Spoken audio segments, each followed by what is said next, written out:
ரஷ்ய உளவு விமானத்தை தடுக்கும் பணி. ரஃப் டைஃபூன் விமானங்கள் போலந்தில் பறந்தன. 2025 மே 24 சனிக்கிழமை ரஷ்யாவின் உளவு விமானம் யூசின் 220M போலந்து வான்வெளிக்கு நெருங்கியதால் ஆக்சுவலாக பார்த்தீங்க அப்படின்னா ரஷ்யாவோட உளவு விமானம் யூசின் 2 அப்படிங்கிற 20M அப்படிங்கிற ஒரு ரக போர் விமானம் வந்து போலந்து நாட்டோட வான்வெளி பகுதியில் பறந்திருக்கு. பறந்த உடனே அந்த நாட்டோட ரேடாரில் சிக்கிடுச்சு. சிக்கின உடனே இதை தடுக்கிறதுக்காக போலந்து நாடு தானே வந்து வரணும், போலந்தோட ஏர்ஃபோர்ஸ் தானே ஸ்பாட்டுக்கு வரணும்.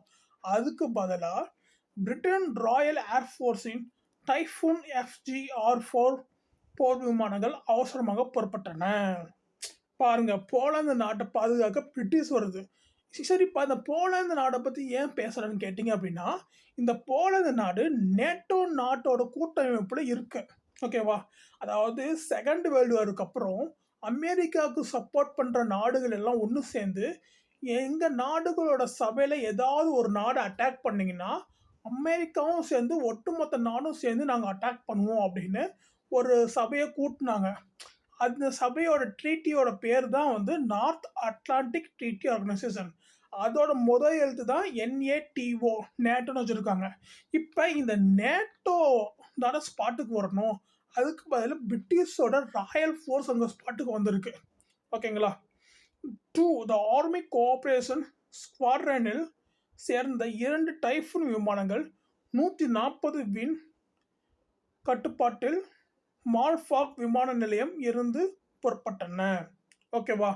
இப்போ இந்த ஸ்குவாட்ரன்லேருந்து விமானங்கள் எங்கேருந்து புறப்படுறதுன்னு பார்த்தீங்க அப்படின்னா எக்ஸ்பெடிஷனரி அப்படிங்கிற ஒரு கட்டுப்பாட்டு தளத்துலேருந்து, ஓகேங்களா, ஒரு மால்பர்க் விமான நிலையத்திலிருந்து புறப்பட்டுருக்கு. ரஷ்யா 220M விமானம் முன்பு 3 வேறு நேட்டோ விமான ஜோடிகளாய் தடுத்து நிறுத்தப்பட்டு நிலையில் கலினிகிராட் நோக்கி சென்ற பிறகு தெற்கு மேற்கே திரும்பியதால் நேட்டோ இந்த பிரிட்டிஷ் விமானங்களை அனுப்பியது.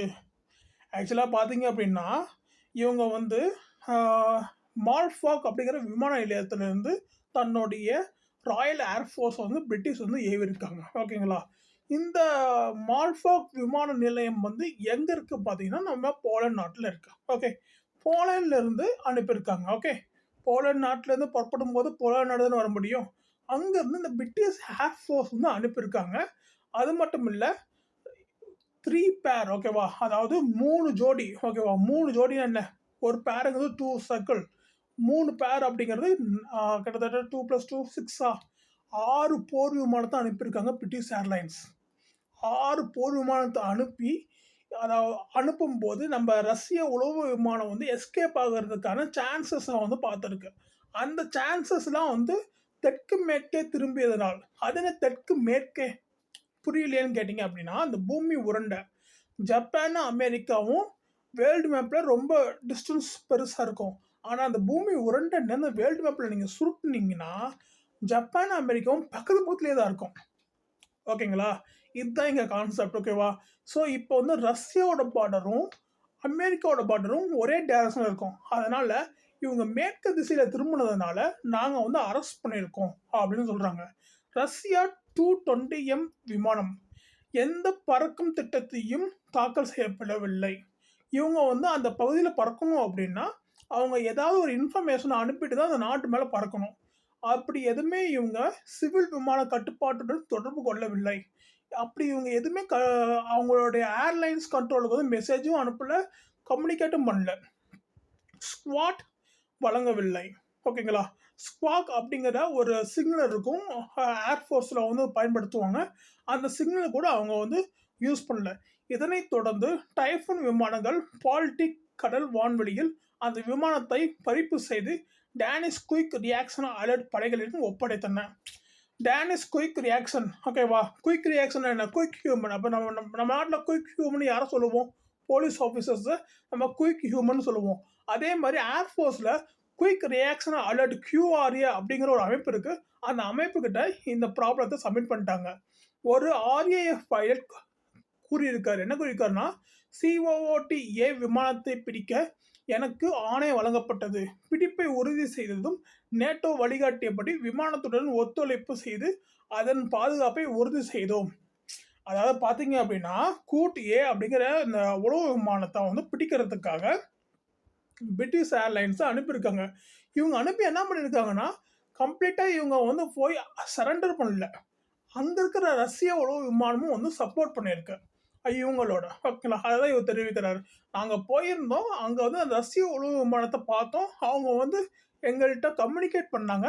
அவங்கள அப்படியே நாங்கள் கூட்டிட்டு குயிக் ரியாக்ஷன் டீம் கொண்டு வந்து கொடுத்துட்டு போயிட்டோம் அப்படின்னு சொல்கிறாங்க.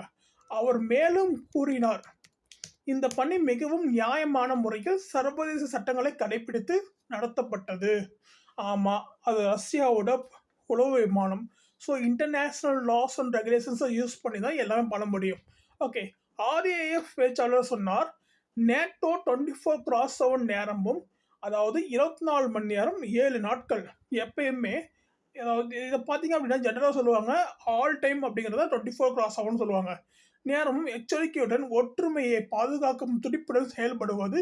இது பிரிட்டன் தனது உறுதியை உறுதிப்படுத்தும் முக்கிய உதாரணம். அதாவது பார்த்தீங்கன்னா, போலாண்டை பாதுகாக்க பிரிட்டிஷ் வந்து 24 மணி நேரமும் வந்து உழைக்குது அப்படிங்கிற அந்த தன்மையை வந்து உறுதிப்படுத்திருக்கு. இது என்ன சொல்கிறாங்கன்னா, ரஷ்யாவோட உளவு விமானத்தை பிடிச்சதுனால பிரிட்டிஷ் எந்த அளவுக்கு போலாண்டை பாதுகாக்குது அப்படிங்கிற ஒரு மாய பிம்பத்தை ஏற்படுத்துகிறாங்க. இதனால் என்ன நடக்கும் அப்படின்னா, பிரிட்டிஷோட வெப்பன் ஏற்றுமதி அதிகமாகும். ஓகேங்களா, இது ஒரு சின்ன ஸ்ட்ராட்டஜி. இந்த பணி ஆபரேஷன் ஜஸ்மெண்ட் என்ற குறியீட்டில் கீழ் நடைபெறுகிறது. பிரிட்டிஷ் விமானப்படை வீரர்கள் தற்போது வட போலந்துவில் ஸ்வீடன் உள்ளிட்ட நேட்டோ கூட்டணி நாடுகளுடன் இணைந்து அந்த பிராந்தியத்தின் வான்வெளி பாதுகாப்பில் ஈடுபட்டு வருகின்றனர். புரிஞ்சுதா? ஓகே, அப்போ ரஷ்யாவோட உளவு விமானத்தை கண்டுபிடிக்கிற அளவுக்கு போலாந்துக்கிட்ட ரேடார் இருக்குது ஒன்று. அப்போ போலாந்து வந்து தன்னோட ரேடாரை செல் பண்ணும்போது இன்னும் காஸ்ட்லியாக வந்து செல் பண்ணும், அவங்களோட வர்த்தகம் அதிகமாகும். ரெண்டாவது, பிரிட்டிஷ் ஏர்லைன்ஸ் வந்து அங்கே அனுப்பப்பட்டிருக்கு. பிரிட்டிஷ் ஏர்லைன்ஸ் வந்து அந்த உளவு விமானம் தப்பிக்க முடியாதபடி வந்து லாக் பண்ணியிருக்காங்க. பிரிட்டிஷ் ஏர்லைன்ஸோட அங்கே இருக்கிற வெப்பன் எக்ஸ்போர்ட்டிங் ஃபெசிலிட்டிஸ் வந்து இன்னும் இன்க்ரீஸ் ஆகும்.